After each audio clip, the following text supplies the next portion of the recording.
Hello everyone, welcome back to my channel. তো নতুন অফিসে জয়েন করার পরেই এটা ছিল আমাদের ফার্স্ট প্রোগ্রাম বলতে আমাদের গ্রুপের একটা ছোটোখাটো অনুষ্ঠান। এই অনুষ্ঠানটা হওয়ার কথা ছিল অনেক দিন আগেই। তো জন্মদিন চলে গিয়েছে এক সপ্তাহ আগে, কিন্তু ওদের জন্মদিন সেলিব্রেট করার মতো সময় আমরা পাচ্ছিলাম না। সবাই কোনোভাবে ব্যস্ত হয়ে পড়ছিল বা কিছু না কিছু সমস্যা হয়েই যাচ্ছিল।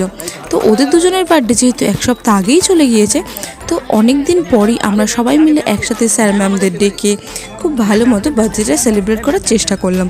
ওদের দুজনকে একটু খুশি করার চেষ্টা মাত্র, কাজের ফাঁকে এইটুকু আনন্দই তো যথেষ্ট না। আর সাথে সাথে ছিলেন স্যার ম্যামেরা আমাদেরকে উদ্যোগ জাগানোর জন্য। তো এইভাবেই ওদের বার্থডেটা আমরা খুব সুন্দরভাবে সেলিব্রেট করলাম। প্রতিটা সময় যাতে এইভাবেই কাটাতে পারি সবাই মিলে একসাথে, তারই প্রচেষ্টা করছি। তো আজকের এই ছোট্ট মিনি ব্লগটা কেমন লাগলো, অফিসের সন্ধ্যায় কাটানো আরও অনেক অনেক মুহূর্ত তোমাদের সাথে শেয়ার করতে চাই। ভালো লাগলে সাথে থেকো, লাইক